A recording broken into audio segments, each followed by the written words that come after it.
अस्सलाम वालेकुम dear students, welcome to stamp international publisher. This is Tayyaba Shakeel. प्यारे बच्चों, हमने शुरू किया हुआ था चैप्टर 5 मैटर एज पार्टिकल्स को, जिसमें अब तक हमने मैटर के इंट्रोडक्शन के बारे में पढ़ा। मैटर क्या होता है, मैटर की कौन कौन सी स्टेट्स होती हैं और उन्हीं स्टेट्स में मौजूदा पार्टिकल्स के बिहेवियर को डिटेल में समझा। लेकिन आज की इस वीडियो में हम उन्हीं पार्टिकल्स के बिहेवियर को और मजीद डिटेल में स्टडी करेंगे कि डेली लाइफ में से हमें कौन सी एग्जांपल्स मिलती हैं जिनके जरिए हमें ये मालूम होता है कि इन स्टेट्स में यानी सॉलिड, लिक्विड और गैस में मौजूदा पार्टिकल्स कैसे बिहेव करते हैं। तो सबसे पहले हम अपनी एग्जांपल की तरफ चलते हैं। समझ लो आपके पास एक बास्केटबॉल है और उस बास्केटबॉल में हवा अब निकल चुकी है, तो समझ लो कि वो बास्केटबॉल थोड़ा पिचक गया है। अब आप क्या करोगे? आप एक एयर पंप लोगे और उसमें हवा भरोगे। आप जैसे ही हवा भरोगे आप देखोगे कि आहिस्ता आहिस्ता बॉल का साइज बड़ा हो रहा है और फाइनली उसमें इतनी हवा भर गई है कि अब बॉल मुकम्मल तौर पे टाइट हो चुका है। यहां पर हमें एयर के मौजूदा पार्टिकल्स को देखना है।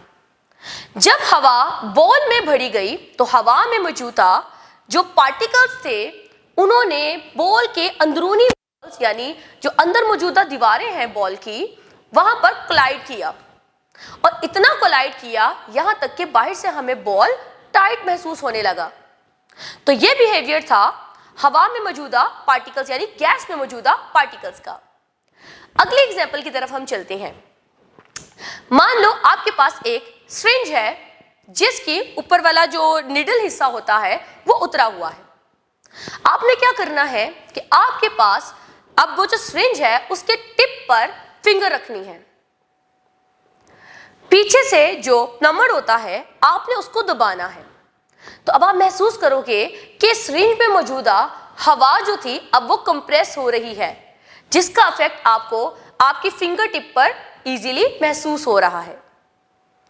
प्यारे बच्चों, चलते हैं अगली एग्जांपल की तरफ। आपके पास एक ग्लास है जिसको आपने पानी से आधा भर लिया है। आप अब इसके अंदर डालते हो 1 टेबलस्पून शुगर और 1 से 2 मिनट आप उस चम्मच को उस ग्लास में हिलाते हो, स्टाइर करते हो। क्या होगा थोड़ी देर बाद? आप देखोगे कि ग्लास में मौजूदा जो चीनी थी, जो शुगर थी, वो पानी में अब बहुत अच्छे से डिसॉल्व हो गई है। क्या आपने सोचा कि वो शुगर कहां गई? अगर आप उस ग्लास में पानी को टेस्ट करो तो वो पानी आपको मीठा महसूस होगा। तो पानी भी अब पानी नहीं रहा बल्कि वो शुगर वाटर बन चुका है। तो बच्चों, हुआ ये कि शुगर में मौजूदा पार्टिकल्स और वाटर में मौजूदा पार्टिकल्स एक दूसरे में मिक्स हो गए। तो यहां पर हमें सॉलिड के पार्टिकल्स और लिक्विड के पार्टिकल्स का बिहेवियर जानने को मिलता है कि किस तरह सॉलिड के पार्टिकल्स ने लिक्विड के पार्टिकल्स के अंदर अपने आप को डिसॉल्व करवाया। चलते हैं अगली एग्जांपल की तरफ। आपने एक ग्लास लिया, उसमें थोड़ा पानी डाला, आपने उसमें 2 चम्मच नमक के डाल दिए। आपने स्टाइर किया यहां तक कि ग्लास में मौजूदा सॉल्ट सारा का सारा पानी में डिसॉल्व हो गया। अब आप उस ग्लास में मौजूदा पानी को एक खुले बर्तन में डालते हो और उसे सूरज के आगे रख देते हो और अब आपने सारा दिन वेट करना है। क्या होगा? सारा दिन सूरज में पड़े रहने की वजह से उस बर्तन में मौजूदा पानी सारा एवेपोरेट हो जाएगा। पीछे जो बच जाएगा वो सिर्फ और सिर्फ सॉल्ट होगा। तो यहां पर हमें सॉल्ट में मौजूदा पार्टिकल्स और वाटर के पार्टिकल्स का बिहेवियर देखने को मिलता है। तो प्यारे बच्चों, यहाँ पर मैं इस वीडियो में मैंने आपको 4 एग्जांपल्स बताई जिनमें हमने देखा किस तरह सॉलिड, लिक्विड और गैस के पार्टिकल्स डेली लाइफ एग्जांपल्स के अंदर किस तरह शो होते हैं। तो उम्मीद करती हूँ आपको सॉलिड, लिक्विड और गैस के अंदर मौजूदा पार्टिकल्स का बिहेवियर बहुत अच्छे से समझ आया होगा।